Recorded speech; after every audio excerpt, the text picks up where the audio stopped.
Good morning everyone. आज 12 मार्च 2025 की current affairs discuss करेंगे और इस वीडियो की जो पीपीटी है उसको मैं पीडीएफ के फॉर्म में टेलीग्राम पर अपलोड कर दूंगा। साथ ही जो जितने भी मैं क्वेश्चन डिस्कस करूंगा उन सबका एक सिंगल पेज में एक पोस्ट बनाकर सिंगल पेज में रिवीजन पर्पज़ के लिए आपको टेलीग्राम पे अपलोड कर दूंगा। तो चलिए शुरू करते हैं आज की करंट अफेयर्स। क्वेश्चन पहला है, डॉक्टर जयश्री वेंकटेशन को हाल ही में किस श्रेणी में रामसर पुरस्कार प्राप्त हुआ है? ये पहली भारतीय बन गई है जिनको ये रामसर पुरस्कार मिला है। रामसर पुरस्कार 3 कैटेगरी में दिया जाता है। वो कौन कौन सी 3 कैटेगरी हैं? एक तो है नवाचार पुरस्कार, एक है युवा पुरस्कार और तीसरा है रामसर आर्द्रभूमि संरक्षण पुरस्कार। तो डॉक्टर जयश्री वेंकटेशन को मिला है इसमें रामसर आर्द्रभूमि, ऑप्शन सी, आर्द्रभूमि के विवेकपूर्ण उपयोग में, यानी वेटलैंड वाइज यूज। तो इस क्वेश्चन का करेक्ट आंसर हो जाएगा ऑप्शन सी, आर्द्रभूमि के विवेकपूर्ण उपयोग में मिला है रामसर पुरस्कार। रामसर पुरस्कार के बारे में आपको 2-3 चीज़ें और बता दूं। इसकी जो शुरुआत है वो हुई थी 1996 में और इसकी शुरुआत करी थी एक संस्था है, उस संस्था का नाम है रामसर कन्वेंशन सचिवालय। रामसर कन्वेंशन सचिवालय। यहाँ पे आप जो ये रामसर शब्द देख रहे हैं ये एक शहर है ईरान में। ये जो रामसर है ये एक शहर है ईरान में। ईरान के इस शहर में एक संधि हुई थी रामसर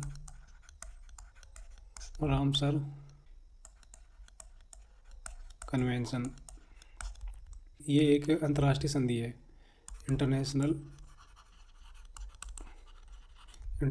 ट्रेटी।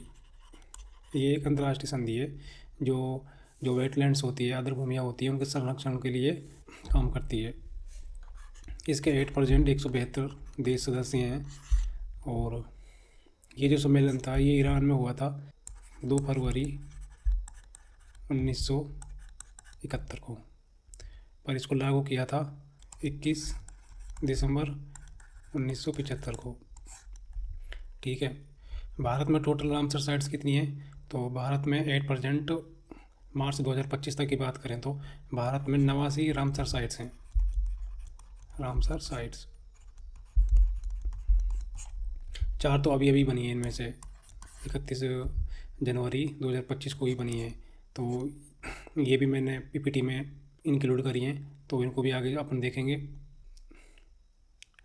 ये जो अंतर्राष्ट्रीय संधि थी रामसर कन्वेंशन, इसमें भारत ने 1982 में इस संधि पर साइन किए थे और इस भारत में अब तक 89 से अधिक रामसर साइट्स हैं। मार्च 2025 तक का अभी तक का जो डाटा है उसके अकॉर्डिंग भारत में 89 रामसर साइट्स हैं। हाल ही में 31 जनवरी 2025 को 4 और नए स्थल जोड़े गए हैं रामसर सूची में। वो कौन कौन से हैं?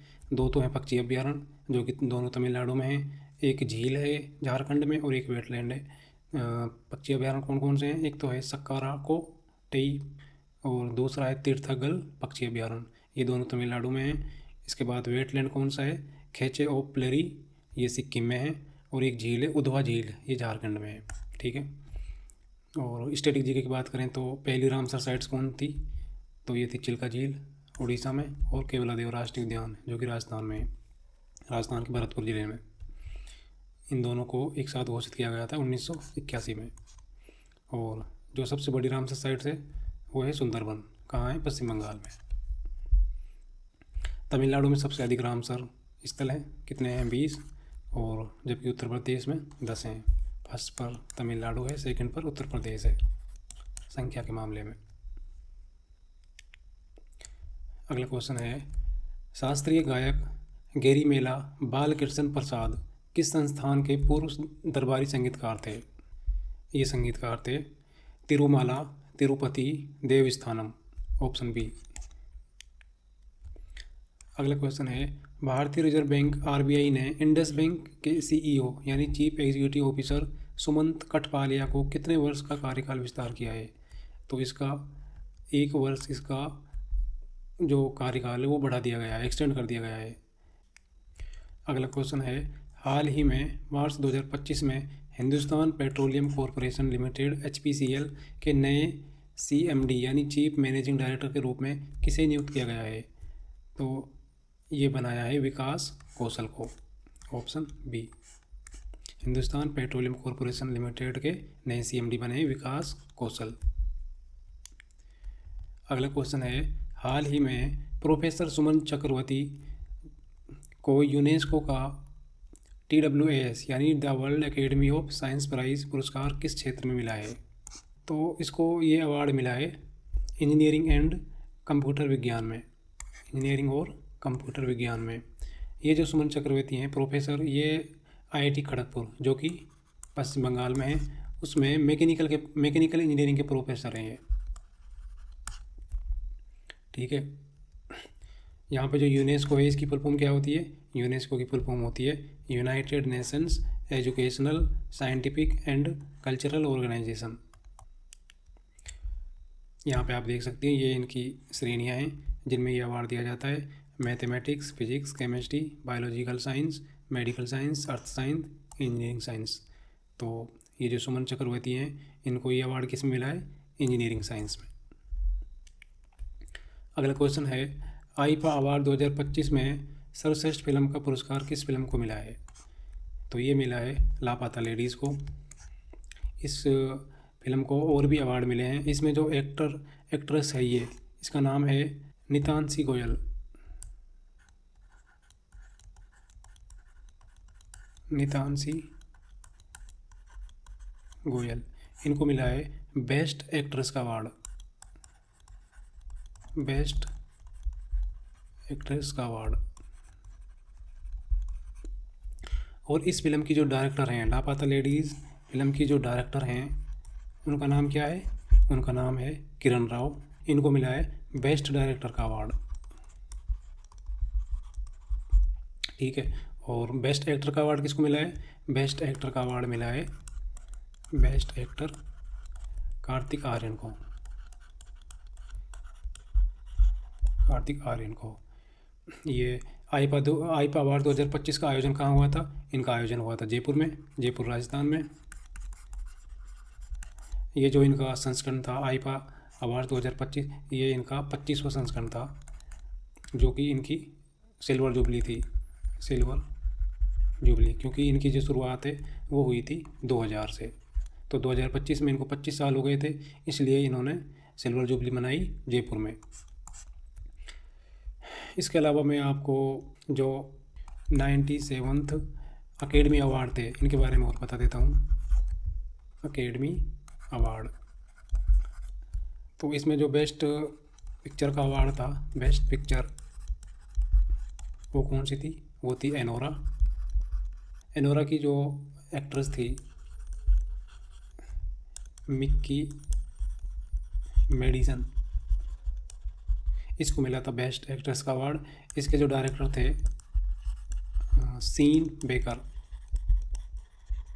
इनको मिला था बेस्ट डायरेक्टर का अवार्ड। और बेस्ट एक्टर का अवार्ड मिला था, बेस्ट एक्टर का अवार्ड वो मिला था ब्रोडी एंड्रियो, ब्रोडी एंड्रियो। और एक बेस्ट इंटरनेशनल फीचर फिल्म और थी, इसमें जो बेस्ट इंटरनेशनल फीचर्स फिल्म थी वो कौन सी थी? वो थी आई एम स्टिल हियर, ठीक है। तो इनको भी आप रिवाइज कर लीजिए। अगला क्वेश्चन है, ऑस्ट्रेलिया में आए अल्फ्रेड चक्रवात से सबसे अधिक प्रभावित शहर कौन सा है? तो इसने सबसे अधिक तबाही मचाई है गोल्ड कोस्ट में। गोल्ड कोस्ट जो ऑस्ट्रेलिया का एक राज्य है, क्वींसलैंड, उसमें एक शहर है। ये जो चक्रवात है अल्फ्रेड चक्रवात, इसकी वजह से ये जो दो राज्य हैं ऑस्ट्रेलिया के, क्वींसलैंड और न्यू साउथ वेल्स। इनमें भारी बारिश हुई है और इसकी वजह से बाढ़ आ गई है। बाढ़ की वजह से यहाँ पे लैंडस्लाइड होने लग गई है। ठीक है, अगला क्वेश्चन है, ग्रीडकॉन 2025 का आयोजन कहाँ किया जा रहा है? तो ग्रीडकॉन यानी इंग्लिश में बोलें तो ग्रीडकॉन की फुल फॉर्म हो जाएगी ग्रिड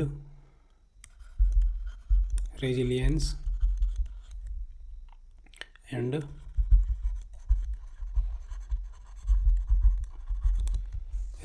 डेवलपमेंट कॉन्फ्रेंस।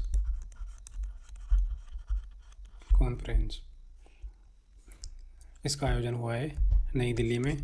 ये जो ग्रिडकॉन है ये पावर ट्रांसमिशन इंडस्ट्री से रिलेटेड है। ये फ्यूचर एनर्जी सॉल्यूशन पर और जो स्मार्ट ग्रिड है उस पर फोकस करने के लिए बनाया गया है।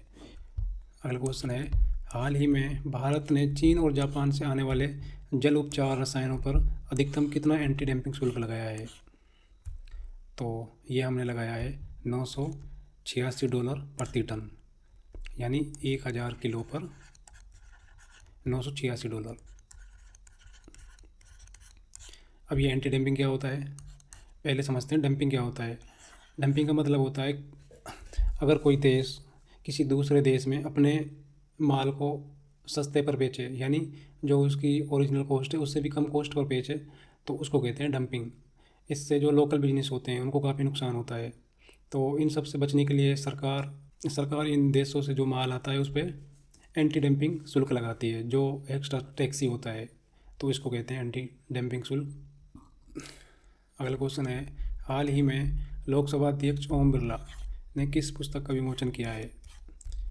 तो ओम बिरला जी ने किया है, एक पुस्तक है पर्वत शिरोमणि भगत सिंह कोश्यारी। पर्वत शिरोमणि भगत सिंह कोश्यारी, ऑप्शन ए। ये वैसे किसकी पुस्तक है? ये है मदन मोहन सेठी की पुस्तक है ये। अगला क्वेश्चन है, प्रधानमंत्री मोदी किस दिन मॉरिशस के राष्ट्रीय दिवस समारोह में मुख्य अतिथि के रूप में भाग लेंगे? तो मोदी जी भाग लेंगे 12 मार्च यानी आज के दिन। ये 2 दिन के दौरे पर गए हैं मॉरिशस, क्योंकि मॉरिशस का आज के दिन इनका राष्ट्रीय दिवस है और गणराज्य दिवस भी है, क्योंकि मॉरिशस 1968 में 12 मार्च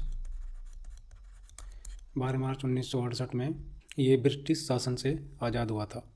ठीक है, और 12 मार्च 1992 को ये गणराज्य यानी रिपब्लिक घोषित किया गया था इसको। तो इसलिए इसका 12 मार्च को दोनों यानी गणराज्य दिवस और राष्ट्रीय दिवस दोनों मनाया जाता है। ठीक है, जो मॉरिशस की राजधानी क्या है? Port Louis. और यहाँ पे जो भारतीय नौसेना है उसका एक जहाज़ भी गया है जिसका नाम है INS इम्फाल। ये मॉरिशस के नेशनल डे है जो राष्ट्रीय दिवस समारोह है उसमें भाग लेगा, तो इसका नाम है INS इम्फाल। मॉरिशस वैसे भारत के लिए इतना इम्पोर्टेंट क्यों है? क्योंकि मॉरिशस में भारत की लगभग 70% जो लोग हैं वो भारतीय मूल के हैं। यानी 19वीं शताब्दी के आसपास कुछ भारत से कुछ मज़दूर गए थे गन्ने की खेती के लिए मॉरिशस, तो वो वहाँ से वापस आए नहीं, वहीं बस गए, इसलिए मॉरिशस में 70% भारतीय हैं। मॉरिशस का जो वर्तमान प्रधानमंत्री है उसका नाम है नवीन राम गुलाम। तो थैंक यू सो मच, ये था आज का वीडियो। मिलते कल के वीडियो में।